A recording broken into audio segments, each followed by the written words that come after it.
us great miracles.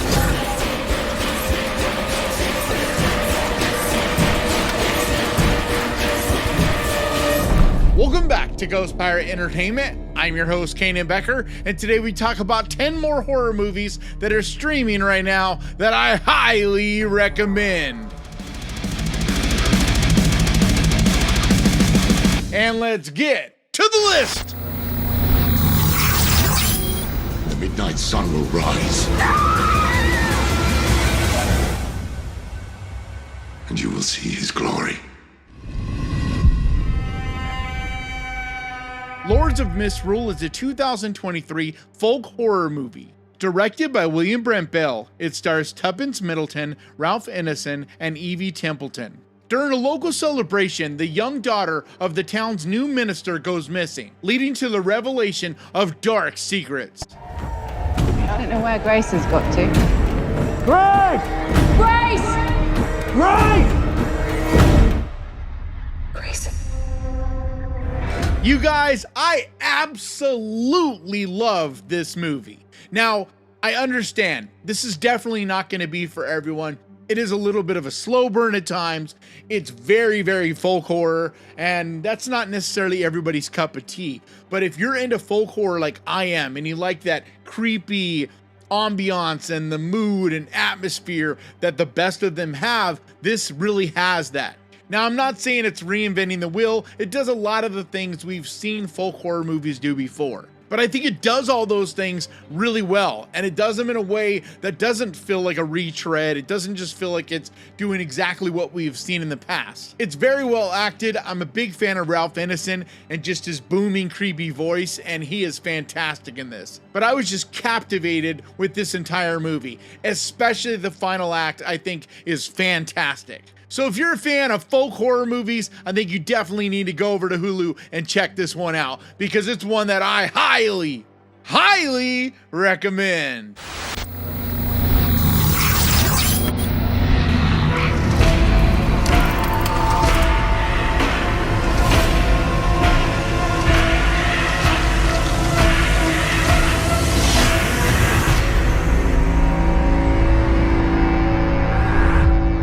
Something in the Dirt is a 2022 sci-fi horror movie written by Justin Benson and directed and starring Benson and Aaron Moorhead. When neighbors witness shocking supernatural events in their apartment building, they realize documenting the paranormal could inject some much-needed fame and fortune into their humdrum lives.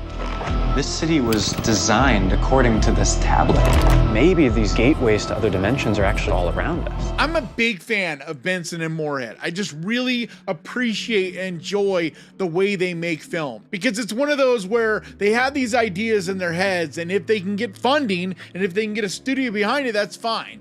But they're going to make their movies no matter what, no matter how limited their budgets are. If they have to crowdfund it, take it from savings, whatever they got to do, they make their movies. And I love that almost guerrilla style of making film. And this one really takes it back to some of their earlier movies, where it really is just the two of them and their friendship, their chemistry. The dialogue is what makes this movie so entertaining. But I also love how it deals with the paranormal. It deals with conspiracy theories. They talk about real physics, real science, things that I enjoy and things that just get my brain all excited. But it really is a simple movie, so you got to keep that in mind. It is a bit of a slow burn, and it really is just these two guys hanging out in an apartment with these conversations about the meaning of things and just getting all excited about what they think might be going on. And it takes some twist and goes in some directions that I really appreciated. It's available streaming on Hulu right now, and I think if you're a fan of theirs and you enjoy especially their earlier work like Resolution and The Endless, you'll definitely dig this one. So absolutely give it a look. Like myself.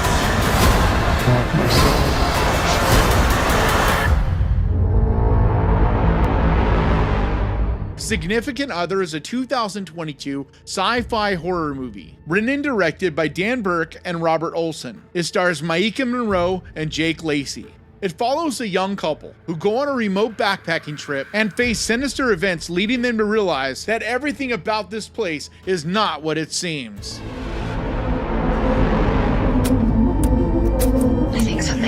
wrong with her?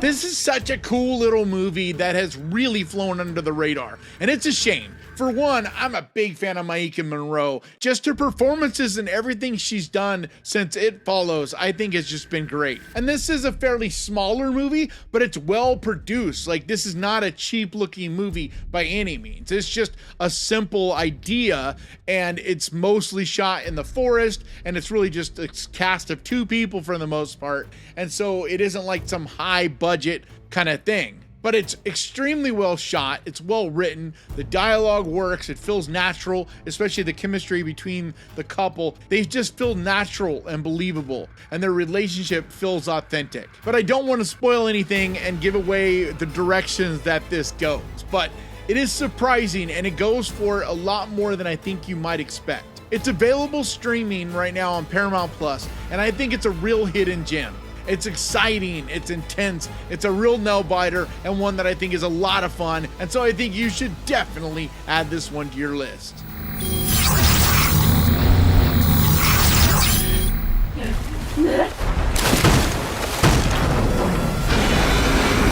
on, you son of a bitch!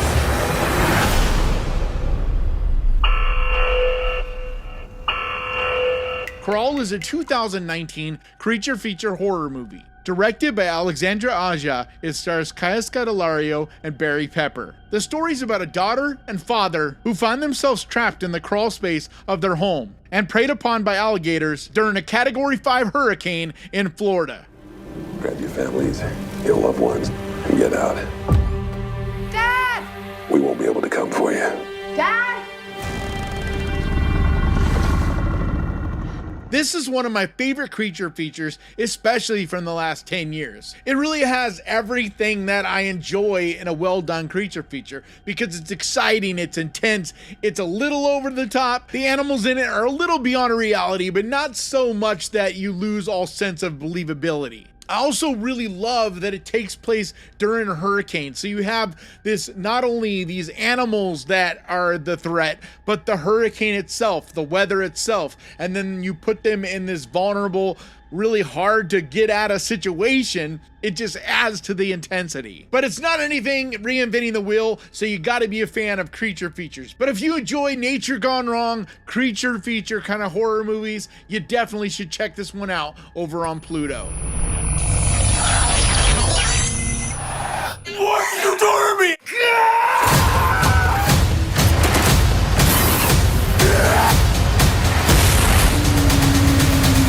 Overlord. Overlord is a 2018 action horror movie. Directed by Julius Avery, it stars Giovanna Depo, Wyatt Russell, and Matilda Olivier. The plot follows several American soldiers who are dropped behind enemy lines the day before D-Day and discover terrifying Nazi experiments. What's inside that church? What happens to those people? They have been given a purpose.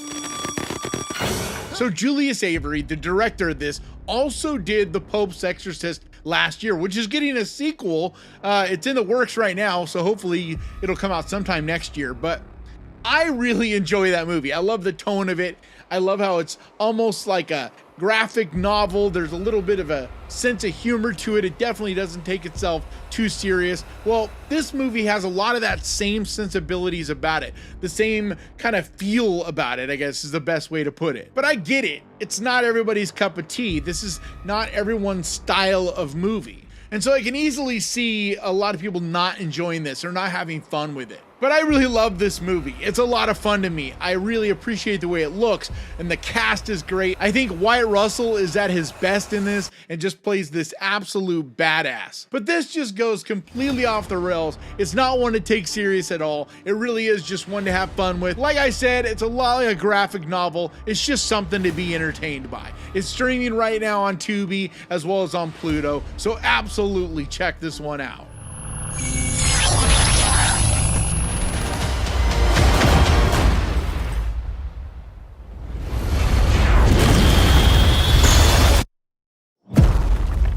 Godzilla -1.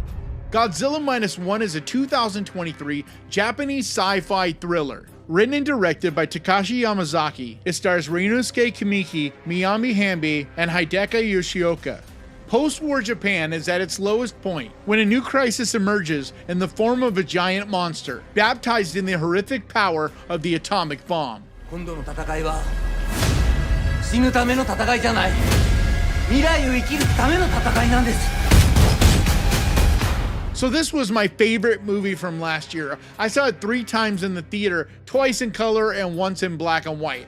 I just think this movie's magic. Like, to me, this has all of the things that make film such a wonderful media when it comes to art. It just combines all these different genres of movies to make what I think is a masterpiece. Because it's heartwarming, it's sad, it's exciting, it's fun, it's scary, it's intense. I mean, really, there isn't an emotion or a feeling you can have that this movie won't bring out of you at some point. The cast is incredible. It looks just stunning. I mean, the special effects work, the practical work blended with CGI just perfectly.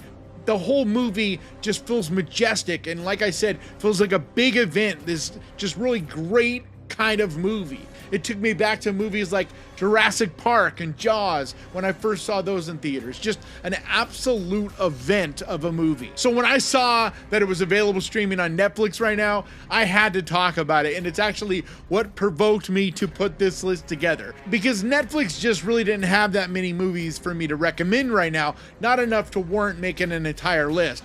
But I wanted to talk about this, and so I was like, you know what, I'm gonna pick movies from all over different streaming platforms and put a list together that way. It's why I'm doing this new format of video. So I hope you guys are enjoying this, because it's more liberating for me. It allows me to really just talk about movies I want to talk about and not having to just wait until a streaming service has 10 different movies that work together in a list. But either way, if you have yet to watch Godzilla -1 because you're like, yeah, I'm not really a Godzilla fan. Yeah, I'm not really either. I'm telling you, this is not like any other Godzilla movies. I'm not saying I dislike the other ones. I've enjoyed them on different levels, but I'm not what I would consider a Godzilla fan. But this movie is brilliant, and to me, one of the only must-see movies from last year. So if you have yet to see this, do yourself a favor and make it the next thing that you watch.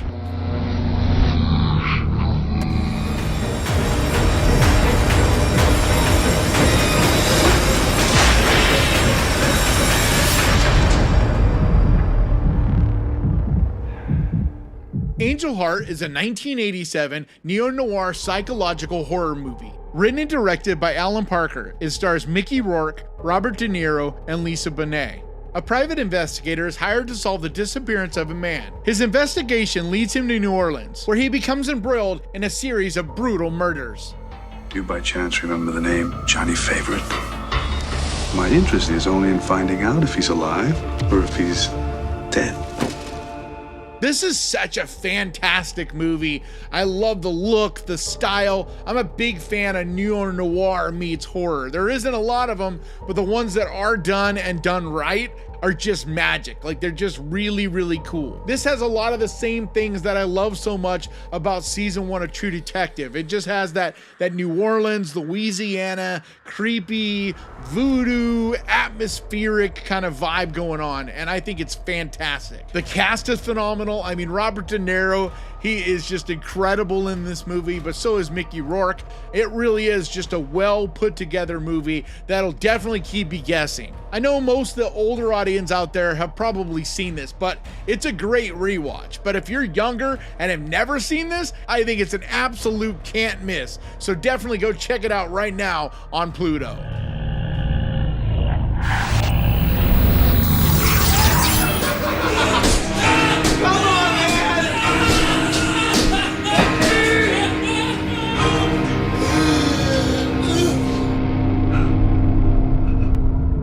The Battery is a 2012 horror movie, directed and starring Jeremy Gardner. It also stars Adam Cronheim and Elena O'Brien. Two former baseball players clash as they traverse the rural backroads of a post-plague world teeming with the undead. You need to wake up and realize this is how it is out here now. Nobody's gonna flip the switch back on. So this is a zombie movie, and I know a lot of people just groaned because you know, it's a genre that's been oversaturated. I get that. But this is kind of different than what you would expect from most zombie movies, because this is really focused on these individuals and their relationship and the hardships of being on the road and trying to just survive. But the way it plays out, the fact that it's on such a shoestring budget, you know, DIY type of filmmaking, it is easy to fall into it, and you easily just believe this scenario and believe in these people. But it gets very intense and emotional because, like I said, the way that it's put together, it just feels really in your face. It doesn't feel like there's that Hollywood sheen, and just makes it that much more realistic feeling. It's well acted, well directed, and very underrated. So I think you should definitely give this one a shot. Folk horror ultimately asks, what if the old ways were right?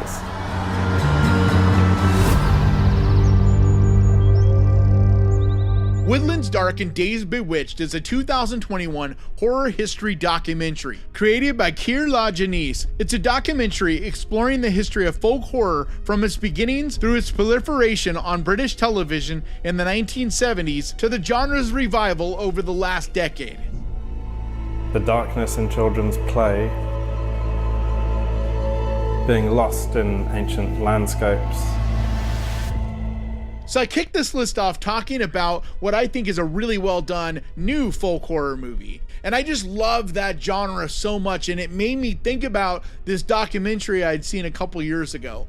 And if you're a fan of folk horror, witchy, creepy, you know, that kind of horror movies, this is an absolute treasure, because not only does it talk about a ton that I'm sure you haven't seen, but it also gives you context to its beginnings and to really the heartbeat of what makes great folk horror. It's a really well put together, well edited, well researched. The interviews are great. I mean, it's a really, really solid documentary. It's available streaming right now over on Prime Video. So if you're a fan of documentaries and the history of horror, this is one you have to see.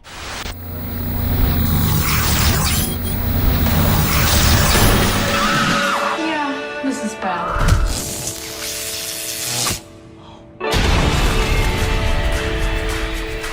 Scare Package is a 2020 anthology horror comedy created by Aaron B. Coons and Cameron Burns. It features a series of horror shorts written and directed by Coons and others. It stars Jeremy King, Zoe Graham, and Chelsea Grant. Chad, the owner of Rad Chad's Horror Emporium, recounts a series of bone-chilling, blood-splattered tales.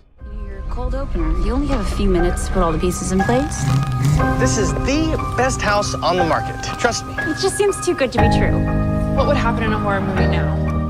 This is a silly one. It's a low-budget, labor of love, very DIY kind of film. But if you're someone like me that misses the spoof horror movies, like Scary Movie and just things like that from that world, this is one you definitely need to see. It takes all the different horror tropes and makes fun of them, all these different things that if you're a big fan of horror, you're gonna see a ton of little Easter eggs, fun cameos, just all the things that I think will make any big fan of horror smile. It's well written and directed. The cast, everybody you could tell are just having a good time and really care about what they're making here. So I think if you're just in the mood for something silly, something to just have fun with and not take too serious, this is a fantastic pick.